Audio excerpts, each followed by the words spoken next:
Hello दोस्तों, स्वागत है एक और नई वीडियो में। कैसे हो दोस्तों? आई होप कि सब अच्छे होंगे। दोस्तों, फॉर्म 15G कैसे फ़िल होता है और हमें क्यों फ़िल करना पड़ता है, किन किन पीएफ मेंबर को फॉर्म 15G फ़िल करना पड़ता है, क्यों वो फ़िल करना पड़ता है। सो गाइस, कंप्लीटली आज की इस वीडियो में बताएंगे कैसे वो फ़िल होता है और क्यों हमें फ़िल करना पड़ता है। सो गाइस, इससे पहले मैं आपसे रिक्वेस्ट करना चाहूँगा, अगर आप हमारे चैनल पे नए हैं तो हमारे चैनल को सब्सक्राइब करें, बेल आइकन दबाएं और अगर आपकी कोई भी क्वारीज है तो कमेंट बॉक्स में कमेंट ज़रूर करें। सो गाइस, फॉर्म 15G डाउनलोड करने के लिए आपको गूगल की होम साइट पे आ जाना है और यहाँ पे आपको टाइप कर देना है फॉर्म 15G। और बाकी मैं इसका जो लिंक है वो डिस्क्रिप्शन बॉक्स में भी डाल दूंगा, आप उधर से भी डाउनलोड कर सकते हैं इसे। सो गाइस, हमने पहले से ही डाउनलोड करके रखा हुआ है फॉर्म 15G, आपको दिखा देंगे वो किस तरह से फील होएगा। आ जाना है, उसके बाद यहाँ पे क्लिक कर लेना इस पर और इसे डाउनलोड कर लेना है। हमने पहले से ही डाउनलोड करके रखा हुआ है और कुछ इस तरह से ये इसका PDF ओपन हो जाएगा। ये देख सकते हैं, ये PDF ओपन हो चुका है और ये 3 पेज का है, आप इसे प्रिंट करवा लीजिएगा। तो गाइस, सबसे पहले बात करते हैं कि फॉर्म 15G है क्या, फॉर्म 15G क्या है और फॉर्म 15H क्या है। किन किन पीएफ मेंबर को फॉर्म 15G अप्लाई करना पड़ेगा, किन किन पीएफ मेंबर को फॉर्म 15G अप्लाई नहीं करना पड़ेगा। इसी तरह से फॉर्म 15H किसे अप्लाई करना पड़ेगा, किसे नहीं करना पड़ेगा, पूरा डिटेल में बताएंगे गाइस इस वीडियो में। सो गाइस, सबसे पहले बात करते हैं फॉर्म 15G की। फॉर्म 15G अगर किसी पीएफ मेंबर की 5 साल से कम की सर्विस है और उसका जो अमाउंट है 50,000 से ज़्यादा का अमाउंट है तो उसे फॉर्म 15G अप्लाई करना पड़ेगा। क्यों अप्लाई करना पड़ेगा? क्योंकि उस पर TDS कटेगा गाइस, 10% का TDS कटेगा। ये मान लीजिए कि अगर उसका बैलेंस 1 लाख रुपए है और उसने फॉर्म 15G अप्लाई नहीं किया है और उसने पीएफ का फुल एंड फाइनल सेटलमेंट ले लिया है तो उसका बैलेंस जो आएगा उसके अकाउंट में क्रेडिट होएगा वो 90,000 रुपये क्रेडिट होएगा, 10% TDS कट जाएगा। अगर उसने पैन कार्ड भी नहीं अपडेट किया है तो पैन का और TDS का ओवरऑल 35% TDS डिडक्ट हो जाएगा। सो गाइज, इसी तरह से बात करूं, अगर किसी की सर्विस 5 साल से ज़्यादा की है, किसी पीएफ मेंबर की 5 साल से ज़्यादा की सर्विस है और उसका जो बैलेंस है 50,000 से ज़्यादा अमाउंट का है तो उसे फॉर्म 15G अप्लाई नहीं करना है।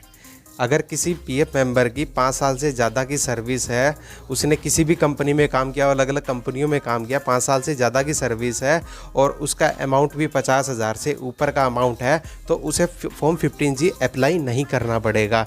इसी तरह से अगर मैं बात करूं गाइस, अगर किसी पीएफ मेंबर की 5 साल से कम की सर्विस है और उसका बैलेंस 50,000 से नीचे अमाउंट का है तो उसे फॉर्म 15G क्यों फिल करना पड़ेगा? कोई ज़रूरत नहीं उसे फॉर्म 15G अप्लाई करने की। लेकिन उसका अमाउंट 50,000 से ज़्यादा का है और 5 साल से कम की सर्विस है तो फॉर्म 15G अप्लाई करना पड़ेगा। अदरवाइज़ जैसे ही आप फॉर्म अप्लाई करेंगे तो इनकम टैक्स डिपार्टमेंट 10% आपका TDS डिडक्ट कर लेगा। सो गाइज़, फॉर्म 15G के बारे में तो आप अच्छे से समझ गए होंगे। अब बात करते हैं फॉर्म 15H की। सो गाइस, फॉर्म 15H के बारे में बताऊं, अगर किसी पीएफ मेंबर की 60 साल से ज़्यादा की एज है और उसका जो अमाउंट है उसका अमाउंट 50,000 से ऊपर अमाउंट है और उसकी सर्विस 5 साल से कम की है तो उसे फॉर्म 15H अप्लाई करना पड़ेगा, अदरवाइज़ उसका 10% TDS कट जाएगा। अगर किसी पीएफ मेंबर की 5 साल से ज़्यादा की सर्विस है और 60 साल से ज़्यादा एज है और वो पीएफ अप्लाई करते हैं फुल एंड फाइनल सेटलमेंट के लिए तो उसे फॉर्म 15H अप्लाई नहीं करना है गाइज़। सो गाइज़, अगर किसी पीएफ मेंबर की 5 साल से कम की सर्विस है और उसका अमाउंट ही 50,000 से कम है और उसकी एज 60 साल से ऊपर की है तो उसे फॉर्म 15H अप्लाई नहीं करना है गाइज़। ठीक है गाइज़, तो आप फॉर्म 15G के बारे में अच्छे से समझ गए, फॉर्म 15H के बारे में अच्छे से समझ गए। सो गाइज़, अब बात करते हैं फॉर्म 15G की। फॉर्म 15G हमें कैसे फिल करना है। So guys, form 15G fill करने के लिए आपको सबसे पहले इसका प्रिंट निकलवा लेना। 3 पेज का होएगा ये, तीनों पेज इसका प्रिंट करवा लेना है। प्रिंट निकलवाने के बाद इसका आपको जो पार्ट 1 है, पार्ट 1 ही फिल करना है गाइज़। ये आप देख सकते हैं, पार्ट 1 ही फिल करना है और नीचे आपको पार्ट 2 दिखाई दे रहा होगा। यहाँ पे ये जो पार्ट 2 है, ये पार्ट 2 आपको फिल नहीं करना है, ये सिर्फ PFD ऑफिस ही इसे फिल करेगा, आपको इसे फिल नहीं करना है, इसे ब्लैंक छोड़ देना guys. So guys, form 15G fill करने के लिए सबसे पहले कॉलम नंबर 1 में आपको नेम ऑफिस यहाँ पे अपना पूरा नेम फिल कर देना जो आपका पैन कार्ड में नेम है। दूसरे नंबर कॉलम में आपको क्या फिल करना है गाइस, यहाँ पे अपना पैन नंबर डालना है जो आपका पैन कार्ड नंबर है। तीसरे नंबर कॉलम की अगर बात करूँ, यहाँ पे स्टेटस में इंडिविजुअल कर देना है। चौथे नंबर कॉलम की अगर बात करूँ, सो गाइस यहाँ पे अपने फाइनेंशियल ईयर ऐड करना है। जैसे कि अभी फाइनेंशियल ईयर 2023-24 चल रहा है, तो हमने फाइनेंशियल ईयर 2023-24 फिल कर दिया। पाँचवें नंबर कॉलम की अगर बात करूँ, रेजिडेंशियल में स्टेटस में आपको रेजिडेंट कर देना है। छठे नंबर कॉलम की अगर बात करूँ तो यहाँ पे आपका house number, block, flat number यहाँ पे फिल कर देना है। सातवें नंबर कॉलम की बात करें तो यहाँ पे अपना सिटी का नेम डाल देना है।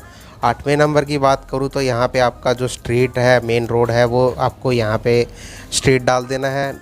नौवें नंबर पे एरिया लोकेलिटी डाल देना है। 10वें नंबर पे जो आपका डिस्ट्रिक्ट सिटी जो पड़ता है वो आपको यहाँ पे लिख देना है। उसके बाद आप कौन सी स्टेट से हैं वो स्टेट यहाँ पे फिल कर देना है। उसके बाद आपका जो एरिया का पिन कोड है वो पिन कोड फिल कर देना है।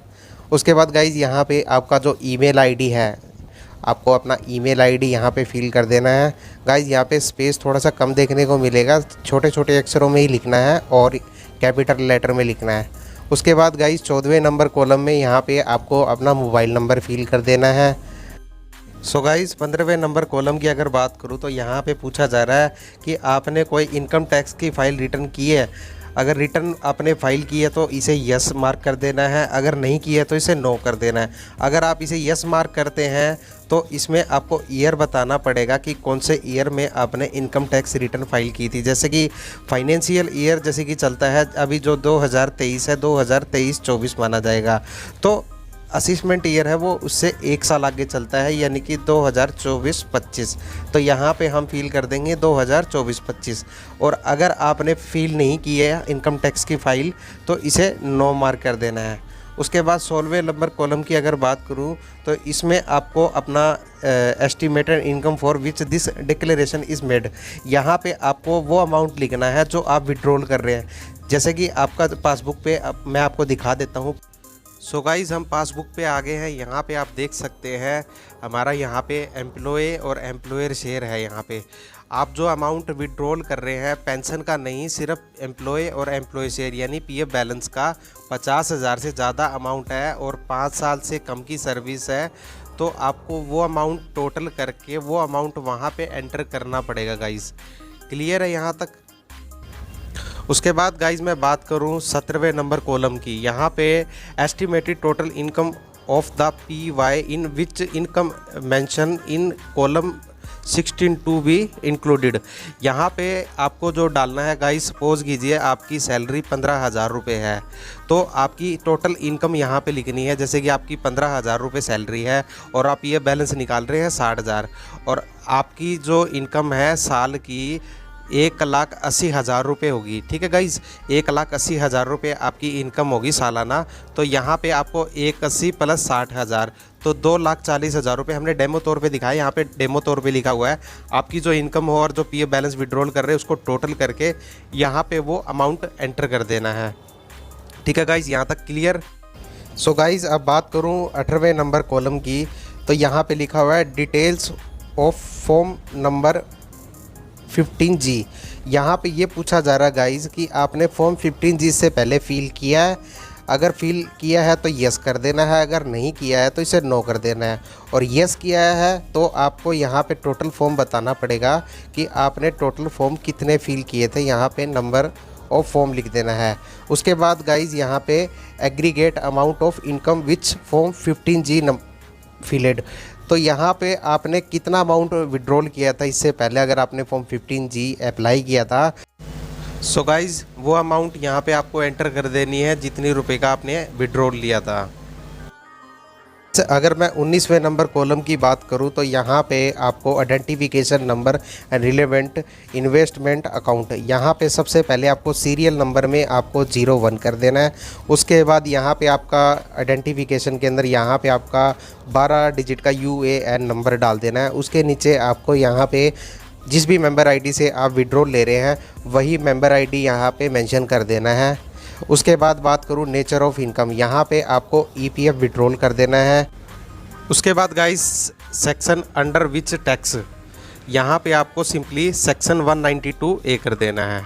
उसके बाद गाइज यहाँ पे अमाउंट ऑफ इनकम, यहाँ पे कौन सा अमाउंट एंटर करना है, यहाँ पे 16 नंबर जो कॉलम है, 16 नंबर कॉलम में हमने जो अमाउंट एंटर किया था, जो पीएफ बैलेंस का विड्रॉल कर रहे हैं टोटल बैलेंस, वहाँ पे यहाँ पे जो हमने जो लिखा था, फिर यहाँ पे इन अमाउंट ऑफ इनकम, यहाँ पे आपको वो अमाउंट एंटर कर देना है। उसके बाद यहाँ पे आपका सिग्नेचर मांगा जा रहा है, यहाँ पे आपको अपना सिग्नेचर कर देना है। यहाँ पे डिक्लेरेशन वेरिफिकेशन में आपका नाम डाल देना पूरा। यहाँ पे आपका उसके बाद प्रीवियस ईयर जो फाइनेंशियल ईयर है, यहाँ पे आपको फाइनेंशियल ईयर डाल देना आपका, जैसे कि अभी 2023 चल रहा है तो 31 मार्च 2024 को हमारा फाइनेंशियल ईयर ख़त्म हो जाएगा, तो यहाँ पे हम फाइनेंशियल ईयर डाल देंगे हमारा 31 मार्च 2024। ठीक है गाइज। और यहाँ पे आपको असिस्मेंट ईयर, फाइनेंशियल ईयर से 1 साल आगे चलता है, यहाँ पे आपको असिस्मेंट ईयर डाल देना। जैसे कि अभी 2023 लगा हुआ है तो 2023-24 है फाइनेंशियल ईयर, असेसमेंट ईयर उससे 1 साल आगे चलता है, यहाँ पे आपको 2024-25 कर देना है।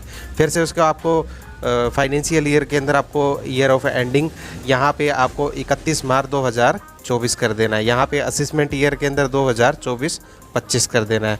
उसके बाद यहाँ पे आपका प्लेस लिख देना है, यहाँ पे आपको डेट लिख देनी है, फिर यहाँ पे आपको सिग्नेचर कर देना है। सो गाइस, ये जानकारी आपको कैसी लगी? वीडियो को लाइक करें, चैनल को सब्सक्राइब करें, और अगर आपकी कोई भी क्वेरीज है तो कमेंट बॉक्स में कमेंट ज़रूर करें। मिलते हैं नेक्स्ट वीडियो में।